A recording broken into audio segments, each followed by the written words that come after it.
the Everest, but now they're ready. And they're away and racing, and Excel Train won the start easily. In Good Order will drop straight to the back of the field, and so Excel Train ambling through the first 200 from our Norman Classic Rogue. A length and a half away then Barramagic, Captain Pluto. The last trio, Cobb and Co, Odenaka, and a clear last as they settle down in Good Order. And so as they work out towards the riverside of the track, they've got 1,200 left to run, and it's Excel Train doing it very comfortably for Stevie Parnham, led by a length and a half. Sitting off at the outside around Norman Classic Rogue, running third. Then came Captain Pluto, passing the 1,000. Barramagic down on the inside of Cobb and Co. A length and a half away behind them is Odenaka, and still seeing them all and being well held by Chris Parnham in Good Order. And so at the 800 mark they stride. Excel Train, it'll have plenty left in the locker as well, because it hasn't had to do a tap and has absorbed no pressure. Excel Train by a length, our Norman Classic Road, no change at all to the order. 600 from the judge. Being worked upon next of all, Captain Pluto, Barramagic, Cobb and Co. Going up near the inside in Good Order. Gets off heels though as they come towards the bend now. 400 metres to run, and back with it is Odenaka, but this leader's off and gone. He released the brakes and away goes Excel Train. Excel Train in full flight. Cobb and Co. running on down the outside. Classic Rogue, the inner, in Good Order, starts to get clear, running on. Excel Train's in front. Down the outside, Cobb and Co. and in Good Order, but it's Excel Train in Good Order starting to cut the margin. Classic Rogue's coming through in the middle, and Classic Rogue will beat them. Classic Rogue diving through in the centre, wins it from in Good Order. Excel Train laboured late to hold third. Odenaka behind those, with Odenaka at the head of the others, Cobb and Co, followed then by Captain Pluto. Well, surely enough is enough, punters. He can't run favourite again after that, dropping right out, and back towards the tail of the field is our Norman with Barramagic. Waiting for the placings here, but it's Classic Rogue, the horse who has been devoid of luck. Classic Rogue, Brad Parnham, beats either in Good Order, Chris Parnham, or Excel Train, Stephen Parnham. But the boys, the brothers, have trifected. Race 2, number 3 is the winner, Classic Rogue. Second, 5, Excel Train. It clings on for second, just in front of number 4 in Good Order and Cobb and Co. 3, 5, 4, 7, a race that was turned into a big sprint. Classic Rogue was handy enough to the leader and wins by a short head ahead, second and third. The interim numbers are 3, 5, 4, 7. And it was Brad Parnham here that capitalised upon the opportunity to go through in the middle, home in 34.81. And sees victory on the line. In Good Order gave them a decent old head start. It was a patient ride, given the pace, and they've gone around there in 1:37.17. Excel Train didn't have to absorb any pressure whatsoever, but it was Classic Rogue, who's now gone back to back after a sequence of luckless runs by Dick Turpin from All Class. She was an ice mare, trained by Steele Casey. Good result here for young Steele, part owner with Jay Harding, B Hardy, BJ Spooner, G Hooper, also Brett Walker, the Eyes on Racing Group, D Clark, Gull Walker, and Ms P Smith R Hadley v Riskovicius. Beating home, Excel Train holding second in the photo from the Dan Ben Pierce yard by Spirit of Boom, Stephen Parnham in Good Order. Big run coming off that month, given the pattern by American Pharaoh, Danny Morton and Chris Parnham, and back behind them Cobb and Co. But you can forget Captain Pluto in future.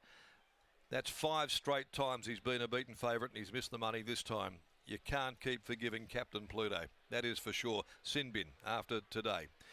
Once and for all he goes. All right, let's go to the yard, and here's Lockie downstairs. Thanks, Darren. Great result for young trainer Steele Casey and Classic Rogue. A fantastic result here. Back-to-back wins. It had been a long time since we last saw him salute the judge, and Steele Casey is leading him in as we speak. So often we see that here in racing. Horses that haven't won in a long period of time get that confidence-boosting win, and he now makes it back-to-back wins, which is so great to see. He's been a model of consistency for so long, for such a long extended period of time, and it's great to see him back in the winner's circle here at Ascot, and a great result for so many happy connections. Scott, the horse just had such a lovely run in behind the speed, and from there He never looked like getting beat. I'll actually catch up with Steel Casey, who is making his way towards me. He's catching up with a number of winning owners. And Steel, I'll catch up with you now. Congratulations on the win. This horse, so often we see this in racing. When they haven't won in a long time, they get that confidence-boosting win, and he's able to make it back-to-back. Yeah, no, it's pretty cool. That's what they say. Yeah, and he's living proof of it, isn't he? So. Yeah. The connections, it's been a frustrating battle, but they seem like such a great bunch of blokes. Yeah. It must be so satisfying for yourself. Yeah, honestly, like the people that are in this horse are the best, like the best people that you couldn't ask for any better. Pretty much every time I buy a horse and I ring any of these owners that are in this horse and I say, look, I've got this, they just back me 100%. And they're always happy to take a share in it. Yeah, I couldn't do it without them, no way. Sets up for one hell of a party tonight. Well done. Yeah, absolutely. There's Steel Casey after the win of Classic Rogue. Bradley Parnham in the saddle, but we're off to the first at Leinster, Scotty. We certainly are, Lockie. We'll have to go there now because they're behind the barriers for the opening event down at Leinster on the once-a-year meeting. They're on start time here, and I'm going with Lynn's Dakota. I thought it was a really winnable race for this mare. 5, 7, 3 and 4 are my numbers in the first at Leinster. Lynn's Dakota, I think, can be too quick. This is a 1,000-metre shoot at Leinster on the dirt, so they'll go in one straight direction for 1,000 metres, and I think she can simply be too quick for them. 7, Zorro's Aim was a good effort in defeat last week at Leonora, but missed the kick, which is a real concern over the short course. 3, Schnoots, you remember that race, found the front early and then handed up, and that probably wasn't the right tactical move. I think here 7 days later they might just allow this mare a little bit more rain. And 4, Next Best in Lorraine. 5, 7, 3 and 4 for me in the opener, Lockie, but I thought Lynn's Dakota was given a really good chance to be simply too quick for them. 5, Lynn's Dakota on top for Scott in the opener at Leinster. Your race caller for all the action, the 6-race program, is Royce Newton, and he's also keen on Lynn's Dakota's chances in the first. They're about to begin the loading process, so we hand you to Royce for the call of the first at Leinster.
Linz Dakota takes out the opener at Leinster over the 1,000-metre journey. David Smith and Chanel Cooper combine, and if you followed Scotty in on the opener, you'd be on very good terms with yourself because she never looked like getting beat. No, nice and strong there late in the 1,000 metres there. A great ride from Chanel Cooper, just kept her all in one piece, Lockie. But she's a 4-year-old mare. She was having her 8th career run today for her 3rd trainer. She started out with Michael Grantham. She had 4 or 5 runs for Luke Fernie, and now she's with Dave Smith. First time onto the dirt as well, so she's done a really good job there to race down the 1,000 metres straight at Leinster and prove a little bit too sharp for Schnutz, Loren and Zorro's aim back in 4th. But all honours to Linz Dakota, David Smith and Chanel Cooper taking out the first at Leinster. On the other side of the break, we'll be taking a look at a feature story on Justine Erklands and a feature on one of the champions of West Australian turf in Miss Andretti.